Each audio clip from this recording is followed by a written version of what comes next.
Hello everyone and welcome back to Coloring Comics channel. I'm your host and the creator of Coloring Comics, Heraclio Kiki Aguilar.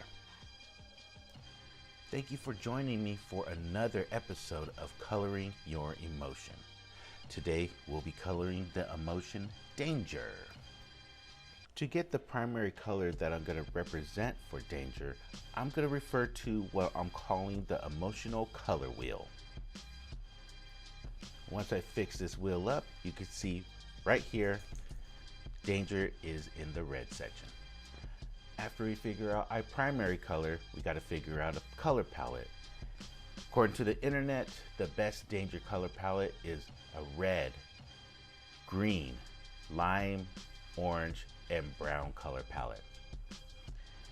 Once we got our palette selected, let's move on to what we're going to color.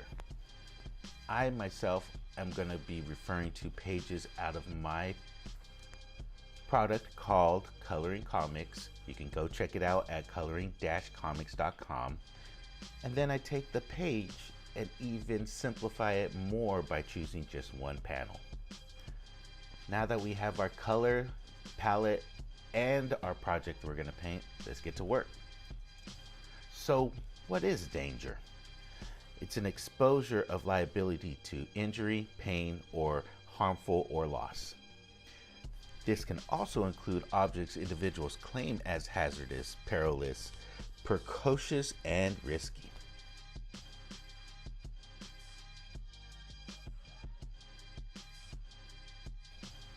In other words, the emotion is very much like an awareness or an alert to your well-being. Sometimes we associate those dangers from something that happened in the past, which if we continue to be afraid of it, turns into a phobia.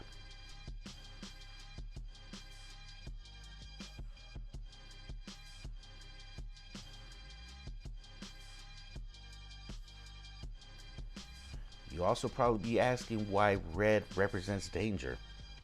Well, simply, other than yellow, red is the most visible color on the entire color spectrum.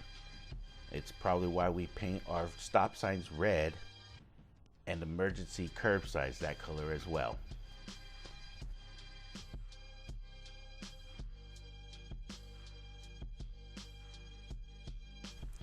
Now at this juncture, I'm going to be a little bit more loose to kind of share a story about me and Danger.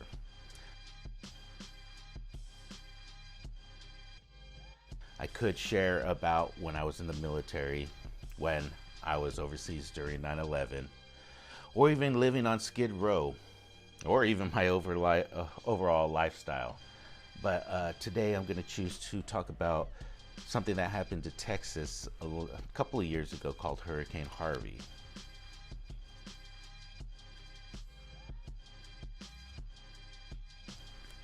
At the time, I was living in California. I had no plans on actually going over to Texas to help out.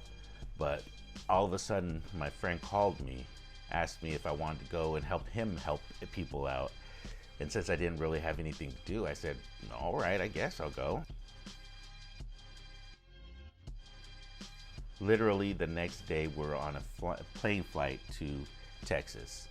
There's about 10 or 12 of us inside the group, and we came from Las Vegas, California, and other places. Initially, when I decided to go, I got excited, but as soon as I landed on the floor, it was an entirely different story. The floor was covered with water, our vehicles were sloshing around, and all of a sudden, I was the fish out of water. But in particular, I remember our first night there. I'm not exactly sure what town it was, but I remember that we met another group from Mountain Primal, I believe it was, down there. They had already spent $1 million on getting a big old diesel, a couple of boats, and a lot of stuff that we needed while on the water. As we loaded onto this diesel truck with the boats on it, I had to ride in the back because there's a little bit too many of us, but we were running through the water to a little section of town that lost all of its power and literally the buildings were halfway underwater already. Not only that, but we were told that the levees were going to be released pretty soon, and the neighborhood that we were in was directly in the flood zone. Well, being from California, I didn't know what a flood zone was, let alone a levee, but I knew letting some water out of it was going to be very crucial to this neighborhood. So our goal was to try to get as many people out of there as we could.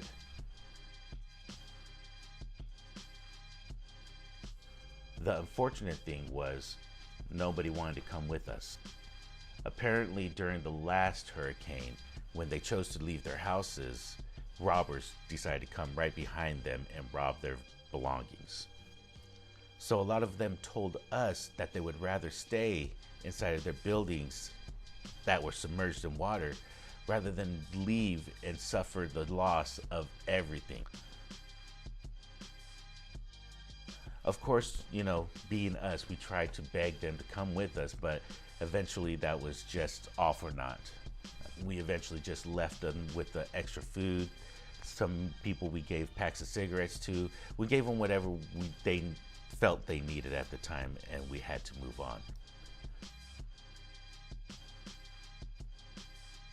Around midnight, we decided to try to make our way out of the neighborhood, but we couldn't even see the road in front of us.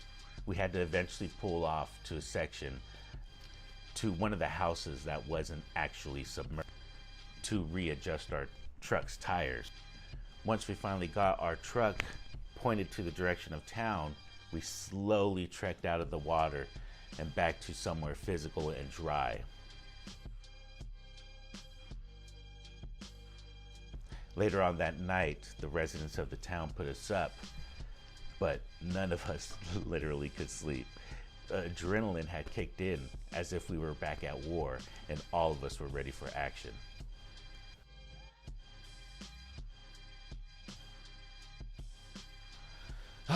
Well, I said all of that to basically say this, that when we decided to take this job, we knew it was going to be dangerous.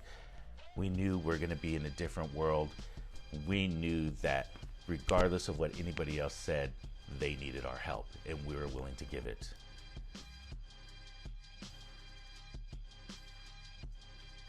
And knowing the danger didn't stop us, it just kind of helped us drive forward to the next goal.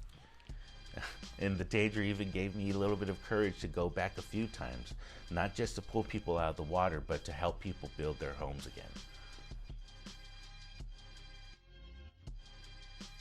Some people tell me that this trait of jumping into danger is something that I learned while I was in the military, but honestly, I believe I probably had that trait with me the entire time I was alive. Would I do that again? More than definitely I would. Although later on in the trip, when it was about our last few days, we heard reports that we were about to get hit by another hurricane. So my friend that invited me turned to me and asked if I would be willing to stay a little bit longer to help with that damage. My body grew flustered. I felt pressure inside my body.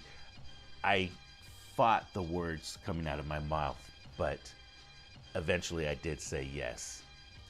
But I didn't want to. It was scary being over there, and all the people were nice, and I wasn't really in danger, but everything was not what I was used to. And then he asked me to do it again, but except in active hurricane waters, hurricane storms, hurricane winds. I wasn't going to be ready for that.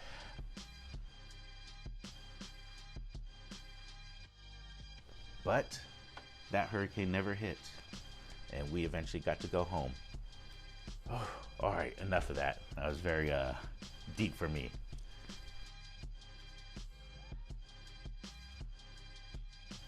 Usually at this point, I would give you a top 10 facts about danger. But looking on the internet, all I can see is dangers of drowning, dangers of e-cigarettes, and that's not exactly what I meant by danger. So I guess this week we're gonna forego the actual countdown, but tune in next week. Hopefully I'll have something done for you guys then.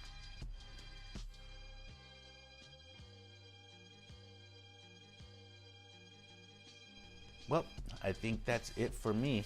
So I'm gonna leave you with the rest of this video to enjoy. But if you do like it, please press the like button and then subscribe to my channel for future videos. I'm not sure what I'll talk about next week, but I'm sure it's gonna be deep as it was this week. I hope you guys enjoyed yourselves, and I hope you have a very great rest of your day. See you guys around.